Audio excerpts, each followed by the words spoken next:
la plupart des gens qui n'acceptent pas le baptême de la Trinité parce qu'ils ne comprennent pas la Trinité ou bien sont contre la Trinité. Généralement, c'est ça. C'est pourquoi ils aiment se baser sur le baptême au nom de Jésus, parce qu'ils ne comprennent pas la Trinité. C'est pourquoi on dit que c'est une doctrine anti-trinitaire et déguisée. Ce n'est donc pas biblique, ce n'est donc pas historique. La foi chrétienne n'a jamais réduit Dieu à une seule personne. Réduire Dieu à un seul nom et effacer la distinction biblique entre Père, Fils et l'Esprit n'a rien de chrétien. C'est un vieux schéma anti-trinitaire déguisé en révélation moderne. Cette affirmation, le nom de Jésus au-dessus de Dieu, porte atteinte à l'équilibre et à l'égalité des personnes divines. Les personnes divines sont égales. C'est donc une injure qu'il vient de faire à Dieu le Père. Indirectement, il insulte Dieu le Père. C'est une dichotomie au sein de la Trinité. Il s'agit ici d'un glissement anti-trinitaire déguisé. C'est une doctrine qu'on appelle le modalisme, encore en théologie, qui n'avait malheureusement pas étudié. Écoutez l'enseignement des églises millénaires. Il vient de tomber dans le modalisme, parce qu'il rejette toutes les traditions chrétiennes historiques. Alors pourquoi c'est grave? Cela réduit Dieu à une seule personne qui change de rôle. C'est ça le modalisme. Dans le modalisme, on pense que le Père est devenu le Fils est devenu l'Esprit Saint. Cela comme si les personnes trinitaires changeaient de rôle. Cela contredit les paroles de Jésus qui distinguent clairement le Père, le Fils et l'Esprit. Quand on lit par exemple les récits avant que le Christ ne monte au ciel, dans Jean chapitre 14 jusqu'au chapitre 17, dans ces récits, Jésus montre la distinction du Père, de l'Esprit et du Fils. Cette vision donc de ce pasteur n'est pas biblique, même si elle prétend l'être. Ce prédicateur vient de commettre une faute théologique grave en affirmant que le nom de Jésus dépasse celui de Dieu. Cela sort du cadre de la foi chrétienne traditionnelle et introduit un déséquilibre trinitaire. Jésus dit noir sur blanc, baptisez-les au nom du Père et du Fils et du Saint-Esprit. Matthieu 28, verset 19. Vous voyez ces pasteurs-là nous dire, citez-moi un verset biblique qui dit que. Citez-moi un verset biblique qui dit que. Je vous dis la vérité, monsieur Granier. Si on n'avait pas ce verset biblique qui dit qu'il faut baptiser au nom du Père, du Fils et de l'Esprit, il nous aurait dit, mais vous baptisez au nom du Père et du Fils et de l'Esprit. Citez-moi un verset biblique qui dit que. Ils nous auraient posé cette question directement. Pourtant, le verset existe. Hein. Vous voyez, quand je dis que ce sont des gens de mauvaise foi, même quand on leur donne les versets bibliques, ils ne veulent rien écouter. C'est leur stratégie. Ces pasteurs-là sont de mauvaise foi. Ce prédicateur explique ensuite que les apôtres ont désobéi volontairement et qu'il faut donc suivre les apôtres plutôt que le Christ. Ah, mais les apôtres ont baptisé au nom de Jésus. Donc il faut plutôt suivre les apôtres et non le Christ. C'est une dérive très dangereuse. Mettre la pratique apostolique au-dessus de l'ordre direct de Jésus n'a aucun sens. Le message affirme que les apôtres n'ont jamais baptisé selon la formule de Jésus. Et donc la formule trinitaire serait inférieure. La formule trinitaire serait donc inférieure. Il part d'une tension apparente et il la transforme en doctrine personnelle. Il remplace un ordre explicite de Jésus lui-même par une interprétation personnelle de quelques passages des Actes des Apôtres. C'est une dérive sérieuse. C'est exactement la mécanique des groupes qui s'autoproclament seuls détenteurs du vrai salut. C'est dangereux. Le prédicateur dit, je ne veux pas garantir que votre baptême tient. Mais qui lui a donné ce rôle? Il se prend pour qui? Pourquoi c'est dangereux de parler ainsi? La Bible ne donne à aucun homme le pouvoir de valider ou d'invalider le baptême. C'est le Christ seul. C'est un glissement d'autorité spirituelle. Il place sa doctrine au-dessus de l'écriture. Ce type de discours crée une dépendance psychologique envers le prédicateur. Cette idée est l'une des caractéristiques des dérives sectaires. Il est tombé dans des dérives sectaires. Son église devient en ce moment-là une secte. La formule du baptême, Matthieu 28, 19 ou Acte 2, 38. Point d'interrogation. Dans cette deuxième partie, nous répondons à la question de savoir quelle est la meilleure formule du baptême. Les deux versets en question. Allez, faites de toutes les nations les disciples, des disciples, faites de toutes les nations les disciples, les baptisants au nom du Père, du Fils et du Saint-Esprit. Matthieu 28, 19, première formule. Deuxième formule, Pierre leur dit, répentez-vous et que chacun de vous soit baptisé au nom de Jésus pour le pardon de vos péchés.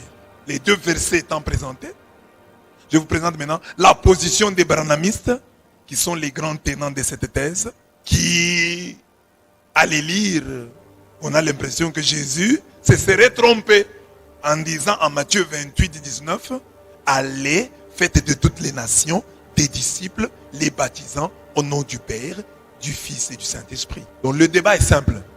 Les catholiques de tout temps baptisent en se fondant sur Matthieu 28, 19. Jésus dit, allez, faites de toutes les nations mes disciples, baptisez-les au nom du Père, du Fils et du Saint-Esprit. Que celui de Matthieu 28, 19 est faux. Alors qu'il est dans la Bible, il est faux. Nous répondons d'emblée, de prime abord, nous répondons en disant, si Matthieu 28, si Acte 2, 38 est inspiré, Matthieu 28, 19 l'est également. Alors si nous respectons la parole de Dieu, nous respecterons Acte 2, 38 et nous respecterons Matthieu 28, 19. Et nous dirons quoi? Dans l'un comme dans l'autre cas, on veut simplement nous dire, donnez aux gens le baptême chrétien. Le baptême qui fera d'eux des chrétiens. Parce qu'avant Jésus, il y avait des baptêmes. Jean-Baptiste, nous l'avons vu, il baptisait. Jésus a reçu un baptême, non? Quel est le baptême de Jésus? C'est le baptême de Jean. Jésus a-t-il reçu un baptême pour être chrétien? C'est ça. Que ce soit au nom du Seigneur Jésus, ça vient de la bouche de Pierre. Que ce soit au nom du Père et du Fils et du Saint-Esprit, ça vient de la bouche de Jésus. L'objectif, c'est que faites de ces gens mes disciples. Apprenez-leur à observer ce que je vous ai prescrit. Faites d'eux des chrétiens. Donc, l'insistance. Donc, parce que Matthieu 28, 19, ce sont des paroles de Jésus. C'est Jésus qui parle. Et la parole de Jésus ne peut pas passer. Jésus a dit, le ciel et la terre peuvent passer, mais mes paroles ne passeront jamais. C'est-à-dire, Jésus ne peut pas se tromper. Quand il nous dit baptiser au nom du Père, du Fils et du Saint-Esprit, c'est correct. Parce que c'est lui qui a parlé, c'est Jésus-Christ qui est infaillible. L'infaillible a dit, baptiser au nom du Père, du Fils et du Saint-Esprit. Maintenant, si Pierre, qui est son disciple, vient, prenons-le d'abord comme ça, vient baptiser au nom de Jésus-Christ, nous comprenons que les deux ne peuvent pas se contredire. Pierre, animé du Saint-Esprit, il a baptisé au nom du Christ. Jésus-Christ lui-même, qui est le Fils de Dieu, qui est la parole faite chair, a baptisé au nom, et nous dit de baptiser au nom du Père, du Fils et du Saint-Esprit. Nous comprenons donc que les deux, puisqu'ils se trouvent dans la Bible, qui est la parole écrite, inspirée de Dieu, nous disons que les deux sont inspirés. Mais nos frères sectaires, parce que leurs problèmes, ils sont en quête des fidèles. Ils ne peuvent pas dire ça. S'ils disent que le vôtre, le baptême là est valide, vous restez chez les catholiques, non? Alors ils doivent vous dire que c'est invalide, ce n'est pas un bon baptême pour que vous puissiez venir. Alors que les deux sont dans la Bible. C'est ça qui montre qu'ils ne sont pas les serviteurs de Dieu. Ils sont les serviteurs de leur ventre. Parce que la même Bible dit, baptisez-les au nom du Père, du Fils et du Saint-Esprit. La même Bible dit, au nom du Seigneur Jésus-Christ. Le plus simple serait de dire, les deux formules sont valables. Mais eux disent, non, l'autre est là. La formule de Jésus. Or, s'ils étaient chrétiens, s'ils étaient plus chrétiens, ils allaient même dire que c'est la formule de Pierre, qui est problématique parce que Jésus a dit et Pierre a changé. Parce que c'est ça qu'on dit de Moïse. Quand on parle de Moïse, on dit quoi? Moïse, Dieu lui a dit, parle au rocher. Et lui a frappé le rocher. C'est pourquoi Dieu l'a puni. C'est comme ça qu'il les explique, non? Pourquoi Moïse a eu des problèmes avec Dieu? Dieu lui a dit, parle au rocher. Et lui est venu, il a frappé le rocher. Donc, on pouvait dire, Pierre a Pierre a désobéi à la parole de Jésus-Christ, parce que Jésus-Christ en Matthieu 28, 19 a dit, baptisez-les au nom du Père, du Fils et du Saint-Esprit. Or Jésus est infaillible. Il ne peut ni nous tromper, ni se tromper.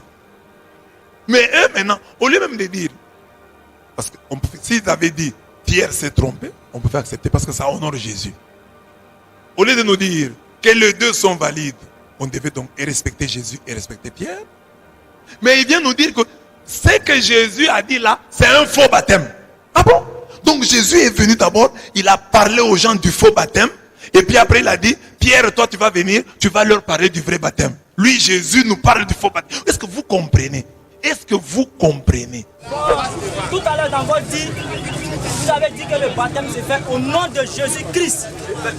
Et dans la Bible ici, c'est écrit devant moi que dans le chapitre de Matthieu 28, verset 19, que Dieu a dit, Jésus a dit que le baptême s'est fait au nom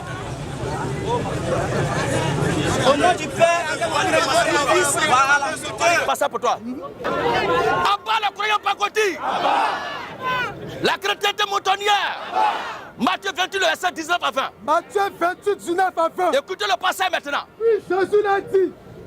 Puis Jésus l'a dit. Allez. Allez. Faites de toutes les nations des disciples. Faites de toutes les nations des disciples. Les baptisants. Au nom du Père. 1. Du Fils. 2. Et du Saint-Esprit. 3. Et enseignez-leur. Et enseignez-leur. Observez tout ce que je vous ai prescrit. Frère, voici le passage. Maintenant, ta préoccupation, elle est où?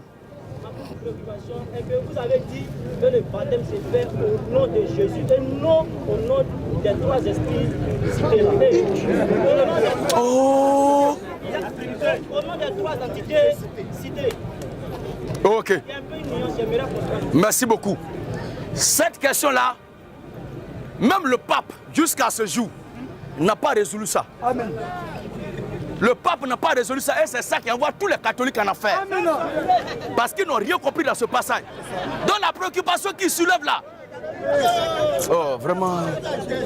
Le diable est très rusé. Le pape n'a pas résolu cette question.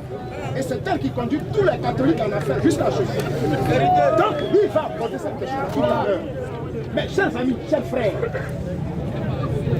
il est tout de même de cette région.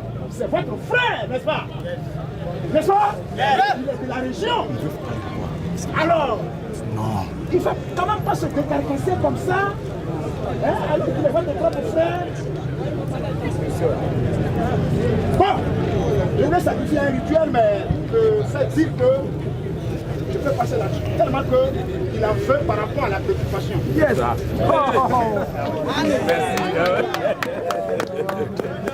Alors, j'ai dit cette problématique n'a pas été résolue jusqu'à cette heure par le pape lui-même. Ce qui envoie tous ces catholiques en affaire. Et parmi les 366 papes qui sont morts, si un seul est sauvé, ne soyez pas surpris de voir les grenouilles au paradis. Aucun pape ne peut être sauvé. Tous les papes qui sont morts, alors je vous parle à le séjour des morts, avec le diable lui-même en personne. Matthieu là, c'est une problématique, frère. Je prends un exemple pour que tu comprennes bien. Est-ce qu'il peut y avoir un bâton? Si possible. Voilà. Regardez bien. Avant de passer à l'exemple que je vais prendre. Toi, par exemple, tu vas faire composition. Et on te donne la feuille. Et on met 1 plus 1 égale. Hein? Regarde bien. Voici l'opération. 1 plus 1 égale. Je vais donner deux types de réponses. Et toi, tu vas me montrer un homme sage et intelligent la bonne réponse. La première réponse. Puisqu'il faut être fidèle, il faut rapporter, répéter, réciter très pour très, c'est que celui qui te pose la question sur la feuille du devoir te demande de faire. Celui qui te pose la question sur la feuille du devoir de faire, qu'est-ce que tu fais? On dit 1 plus 1 égale à 2. Maintenant, le premier élève vient, il dit 1 plus 1 égale. Et puis il encadre. Ça, c'est le premier élève. L'opération, c'est 1 plus 1. On met égal. Quand on met égal, le professeur ou bien le maître attend quoi? Il attend la réponse. Maintenant, le premier élève donne la réponse qui est 1 plus 1 égale, lui reproduit textuellement l'opération sur la feuille de composition. Let's go, élève vient, on dit 1 plus 1 égale, lui met égale 2. Et puis l'encadre. Toi, en tant que maître ou professeur ou correcteur de l'exercice entre ces deux élèves-là, première question, lequel de ces deux a été fidèle quant à la reproduction exacte de ce que toi, le maître, tu as mis sur la feuille de devoir?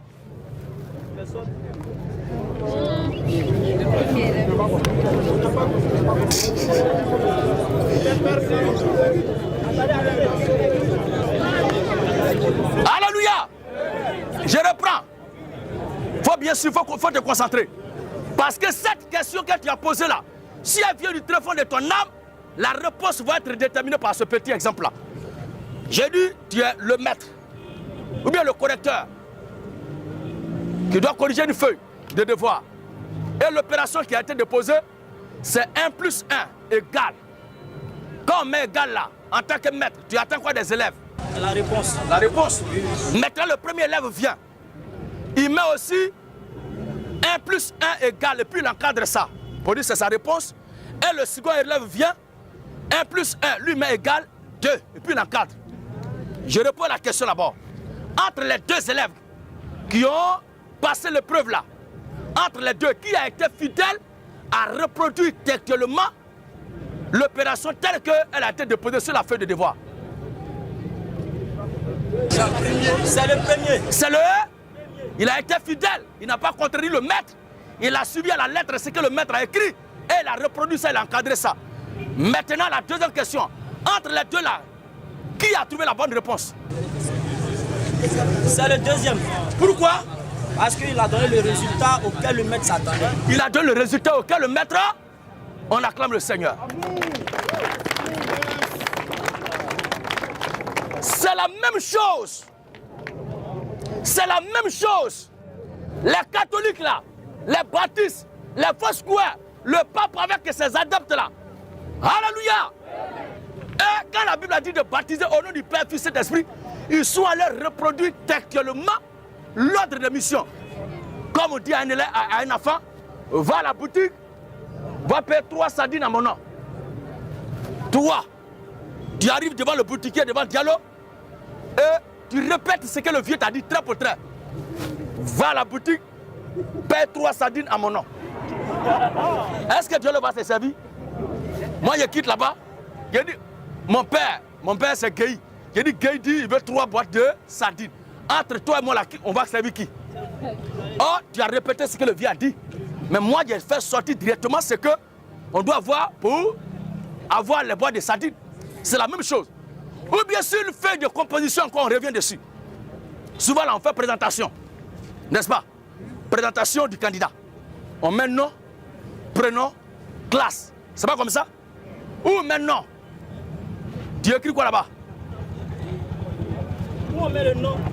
Où ils ont écrit non, point, sur la feuille là. Toi, tu mets quoi en tant que candidat? Sur la feuille de composition de devoir, présentation de candidat. Alléluia! Au lieu de bavarder, l'écouter, ça va aider beaucoup. Présentation du candidat. On met nom, prénom, classe. N'est-ce pas? Non. Point. Toi, en tant que candidat, tu mets quoi? Je mets mon nom. Il n'a pas de mettre, tu mets le nom de qui? Je mets le nom. On veut connaître ton identité. Je mets AUI. Ah oui, non? Maintenant, prénom, tu mets quoi? Consti. Consti. Maintenant, toi, c'est ta réponse que tu as donnée. Moi aussi, où on a mis non. Point. Moi aussi, je viens là, je mets non. Point. Où on met prénom. Point. Moi aussi, je mets prénom. Point. Entre nous deux là, lequel des deux candidats s'est présenté bien? C'est celui qui s'est bien identifié, qui a identifié son... Voilà. Merci beaucoup. C'est la même chose. Quand je lui ai dit de baptiser là, au nom.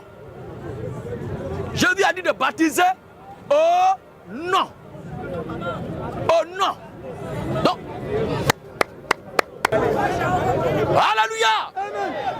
Gloire. Autorité. Alors, quand la Bible parle de baptiser là, il est bien mentionné de baptiser au nom du Père, Quel est le nom du Père? Tu vois maintenant? Il a dit de baptiser au nom de celui qui est Père. Il est Père, le Dieu créateur des cieux et de la terre. Il est le Père de toute la création. Tu comprends bien? Où nous sommes là? D'ailleurs, ce n'est pas Dieu seul qui est Père. Tous ceux qui ont enfants ici là sont Pères.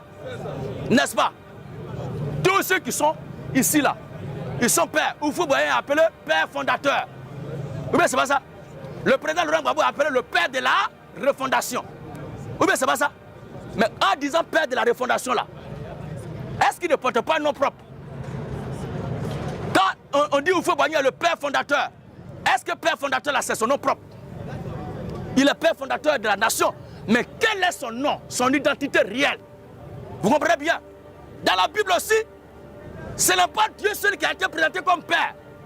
David a été présenté comme Père à lieu de Salomon.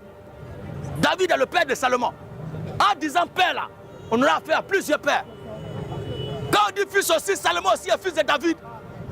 Mais est-ce que ça fait de lui celui dont on doit bâtir dans le nom? Esprit là, il y a plusieurs esprits de la Bible. Il y a plusieurs esprits de la Bible. Mais l'esprit qui est seul là, c'est Dieu seul. Amen. Maintenant, celui qui est Père, qui s'est fait homme et qui est fils, qui est devenu fils, et qui est le Saint-Esprit là, quel est son nom? C'est pourquoi il est dit dans le livre de Luc chapitre 24, le verset 45. Luc 24, 45. Luc 24, 45. Écoutez ce passage. Alors Jésus leur ouvrit l'esprit. Alors Jésus leur ouvrit l'esprit. Afin qu'ils comprissent les Écritures. Jésus leur ouvrit l'esprit afin qu'ils comprissent les. Donc pour comprendre les Écritures, il faut que ton esprit soit ouvert. Si ton esprit n'est pas ouvert là, ce que je viens d'expliquer là, tu ne peux pas comprendre. La chose est simple comme ça, mais c'est difficile parce que Dieu n'a pas ouvert ton esprit. Alors Jésus leur ouvrit l'esprit. Et ils comprissent les Écritures. Afin qu'ils comprissent les Écritures. Et il a dit. Il lui a dit. Ainsi il est écrit. Ainsi il est écrit. Que le Christ souffrirait. Que le Christ souffrira. Et qu'il ressusciterait des morts. Il ressusciterait des morts. Le troisième jour. Et que la repentance. Et que la repentance. Et le pardon des péchés. Et le pardon des péchés. Serait prêché en son nom. La Bible ne dit plus maintenant au nom du Père, du Fils et du Saint. Mais la repentance et le pardon des péchés seraient prêchés en son nom. En son nom. En son nom. À toutes les nations. Il y a un langage que Jésus tient pour que les gens qui sont nés pour aller en affaire, la partent en affaire. Et ils se cachent en bas pour tenir l'autre langage, pour sauver ceux qui sont nés pour aller au ciel. Alors il parle en parabole exprès. Sinon le vrai baptême qui sauve là est fait dans le nom de celui qui est Père, de celui qui est Fils et qui est le Saint-Esprit. Et ce nom n'est rien d'autre que Jésus-Christ. Amen. Donc, pasteur me fait comprendre le livre de chapitre et votre frère a dit qui contredit le livre de Matthieu. C'est pas contradiction. Quand on dit tout à l'heure là, les deux exemples qui étaient donnés, entre celui qui a reproduit textuellement l'opération et celui qui a répondu à l'équation, à l'opération, entre les deux, qui a bien fait? Or, le résultat là est court. Il n'est pas long comme l'opération. Toi, tu vas penser que c'est une contradiction. Ce n'est pas contradiction, mais c'est le résultat qui est là. Il n'y a pas de contradiction. Il y a celui qui est Père, Fils et Saint-Esprit. C'est dans son nom-là qu'on doit administrer le baptême chrétien. Et ce nom-là n'est rien d'autre que Jésus-Christ. Parce que c'est Jésus-Christ qui est le Père, c'est lui qui est le Fils et qui est le Saint-Esprit. C'est dans son nom de Jésus-Christ que les démons sont chassés. C'est à son nom de Jésus-Christ que les morts ressuscitent. C'est à son nom de Jésus-Christ que les paralytiques marquent. C'est à son nom de Jésus-Christ que les lépreux sont purifiés. C'est à son nom de Jésus-Christ que les sourds entendent. C'est à son nom de Jésus-Christ que les muets parlent. C'est à son nom de Jésus-Christ que les morts reçoivent la résurrection. Parce qu'il est le grand Dieu de tout l'univers. À part Jésus-Christ, il n'y a pas un autre Dieu encore. Ésaïe chapitre 9 dit quoi? Esaïe 9, 5. Il est écrit. Car un enfant nous est né. Un enfant nous est né. Un fils nous est donné. Un fils nous est donné. Et la domination reposera sur son épaule. L'enfant qui est né là, il est appelé déjà un fils nous est donné. Hors de l'étape d'enfant, avec le fils là, c'est pas la même chose. Un enfant, c'est celui qui est conscient qu'il ne sait rien. Mais lui, il est né, il est enfant déjà, il est appelé fils. Un fils nous est donné. Baptisé au nom du Fils. C'est ça qui est là. Et la domination reposera sur son épaule. Ensuite, on l'appellera admirable. Admirable. Conseiller. Le Saint-Esprit, c'est lui le conseiller. Ensuite, conseiller. Dieu puissant. Père éternel. Est-ce qu'un homme qui n'a pas eu d'enfant peut être appelé Père?